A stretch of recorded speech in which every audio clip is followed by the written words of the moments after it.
You're listening to Sound of Gaming on BBC Radio 3 and BBC Sounds, with me, Louise Blaine. This month, rising to the challenge with music from the most demanding games. And when it comes to demanding games, few experiences can rival the hand-drawn difficulty that is Cuphead. Created in the style of a traditional early Disney cartoon, this is a game that's as delightful to look at as it is to play. A traditional English teacup with a smiling face, arms and legs. Running sideways through this world, Cuphead is confronted by gargantuan murderous carrots, terrifying evil sentient cigars, and, oh yes, the devil himself. I'll let composer Kristofer Maddigan tell us something about the background to the game and to his incredible award-winning score. Well, Cuphead and his pal Mugman, they like to roll the dice. By chance they came upon a devil's game, and gosh, they paid the price. Paid the price. And now they're fighting for their lives on a mission fraught with dread. And if they proceed but don't succeed, well, the devil will take their heads. Chad and Jared Moldenhauer, who are the two guys behind creating Cuphead, they spent a long time refining the style of what they wanted for the game. And I think when they finally hit upon that they wanted to do it in that 30s early Disney Fleischer animation style, they knew they needed a music that would match that. A lot of the music from those cartoons, a lot of it is more of a chamber orchestra kind of sound. They didn't really feel that was going to be super appropriate or exciting enough, in a sense, for the game. So I think from very early on, they always knew that they wanted big band.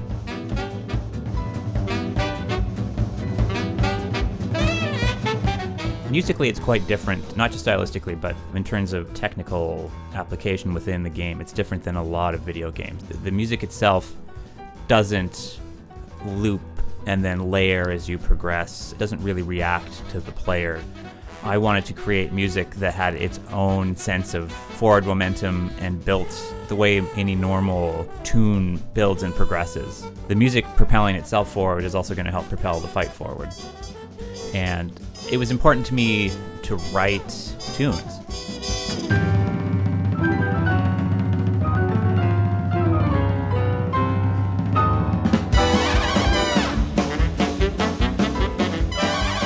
A lot of the tunes in the game were not written for specific bosses. A lot of them were just like trying to write as many fast and exciting tunes as possible, and then at a lot of points we would match them to bosses where we thought they were the most appropriate. Obviously, like something like, the Devil, the last boss, his music was written specifically for that stage. There was definitely thought put into not just how does this tune work on its own, but how is this going to work in the game. I, for many years, studied Brazilian percussion with a great player and teacher in Toronto, Alan Hetherington. And he has spent a lot of time in Brazil, and he often takes groups down there. And so in 2016, he took a group of us down to Rio and Sao Paulo for, I think, about 3 weeks to go to Carnival in both cities. And it was a really unbelievable experience.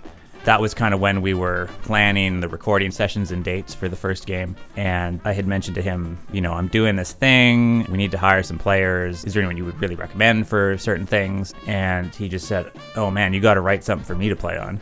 So that was where Floral Fury came from, was me trying to write a feature for Alan playing a lot of Brazilian percussion. So I kind of wanted a parade vibe, but I still wanted it to be a nice tune and a catchy melody. And so I spent a lot of time listening to Carmen Miranda, actually, who has just some wonderful, wonderful songs. I also really wanted to feature the instrument known as a cuica. It's the instrument that sounds like you're pulling a straw in and out of a fast food cup. And it's actually a fairly popular friction drum from Brazil. It's a smaller drum, it has a single head, and it has a wooden stick that goes through the head. And what you do is you rub the stick with a wet rag and you can change the pitch by applying pressure to the head with your other hand. I think we just decided once they had heard Floral Fury that it would go good with Flower, Cagney Carnation.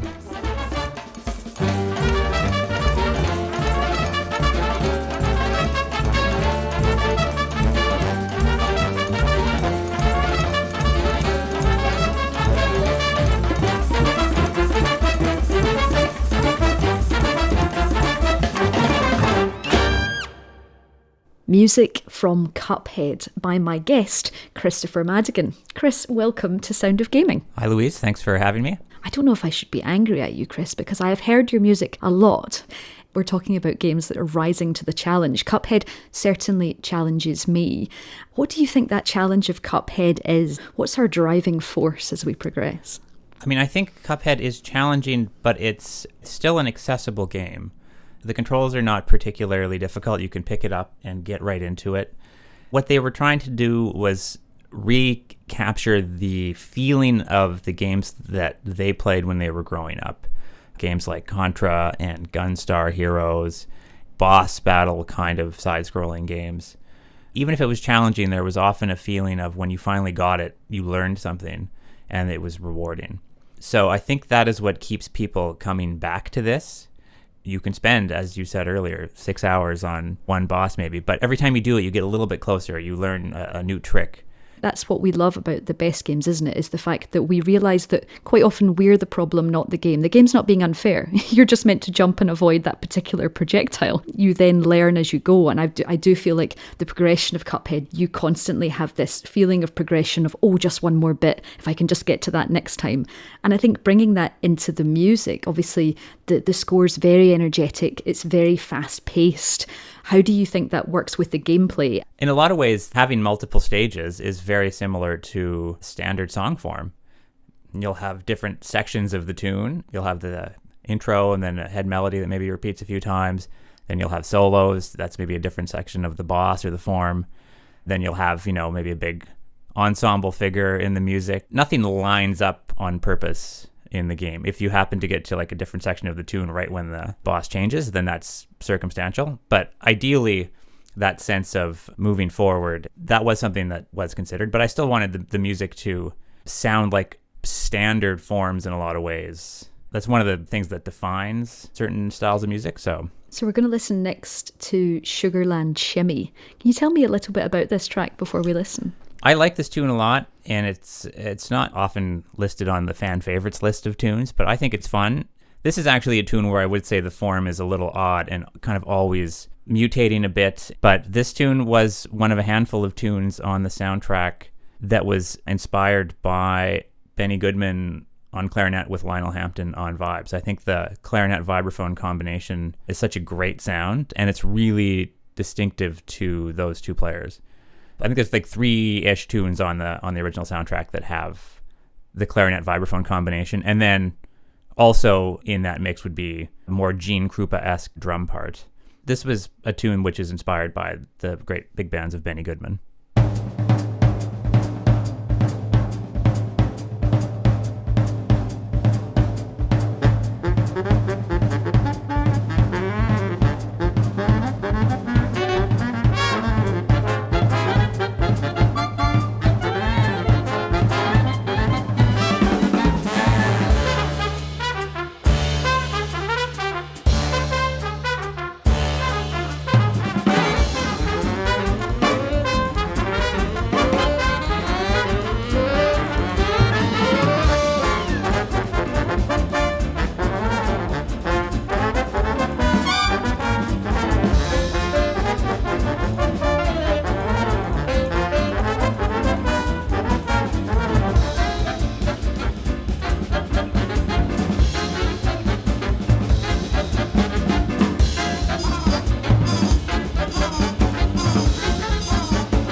Sugarland Shimmy from Cuphead by my guest, Kristofer Maddigan. So in terms of the progression of the music, it feels like we really go on a journey of jazz, almost potted history of jazz. Was that something that you were thinking about? Yes, in as much as, I spent a lot of time doing research for this to make sure that I was being as authentic to the styles as possible. The soundtrack is almost 3 hours long, so just trying to stay inspired and coming up with ideas, being able to go to different sort of artists and say I like what this person is doing, so let's try and do something in that style. So yeah, I was trying to pay tribute in a lot of ways to a lot of the specific artists of that era, like Benny Goodman and Lionel Hampton, like I mentioned, Duke Ellington, Scott Joplin. It had to be done with respect, which was kind of the challenging balance, was how do you make these tunes quirky enough to fit in with the game and what's going on, but also still maintain respect and reverence for where this music comes from and for the great artist who created it in the first place. So a lot of it was, I was really not trying to write 30s big band music in the 2010s for an 80s style video game, but I really wanted to approach it like, what would those composers in the 30s have composed for this if the golden age of big band and the golden age of video games were happening simultaneously? So, Chris, the reason that you're here, we've waited a long time for the delicious last course, and I know we're getting a new character, Ms. Chalice, and she's got different abilities, but what has changed musically for you this time around? There's only so much that we can say about it because we are trying to keep a lot of the surprises, but I will say that the style is a lot more varied this time around. I think there was 42 musicians on the first soundtrack, and this one has almost 120. So it's a really huge project. One of the areas that I really started to look into was the really lush and great scores of the early Disney films and early Hollywood films by Lee Harline, Frank Churchill, and Max Steiner, Eric Korngold. I really wanted to use a full orchestra and a full orchestral sound for a lot of the game. Almost every unique instrument that existed in that era is probably on there somewhere. We have 3 C melody saxophones on the soundtrack, a unique saxophone which was popular really only in the 20s and 30s. The big band is also larger than the last game, so even the big band itself and the big band tunes sound bigger and fuller. So what are we about to listen to? So this is a new tune from the Delicious Last Course. In order to prevent any spoilers, I'm not going to tell you the name of the tune or where it's from. And this is one of the tunes that features the very unique instrument, the C melody saxophone. Vern Dorge, great saxophone player, playing the C melody sax. Alana Bridgewater is back, the voice of King Dice on the first game. She is doing some amazing scatting on this tune, which was inspired by Gertrude Cox, who was an early scat singer who worked with Duke Ellington. And then you'll hear a tenor solo by Mike Murley and a trombone solo by Al Kay. This is a fun one. I like this one. Well, let's listen to a little sneak preview. Kristofer Maddigan, thank you for being on Sound of Gaming. Thank you.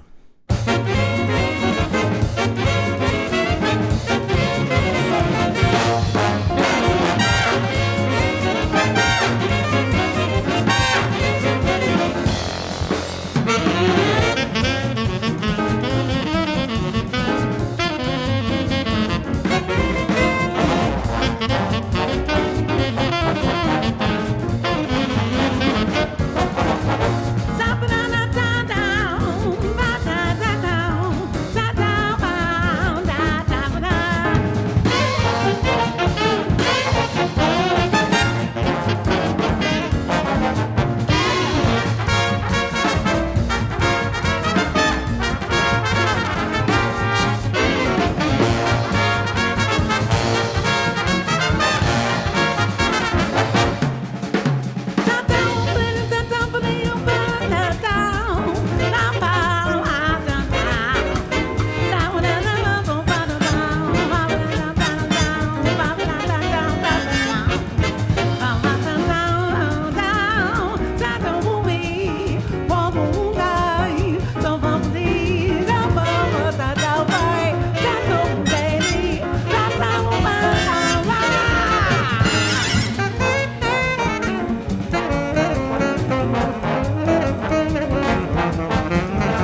Music from Cuphead, The Delicious Last Course, by my guest this week, Kristofer Maddigan.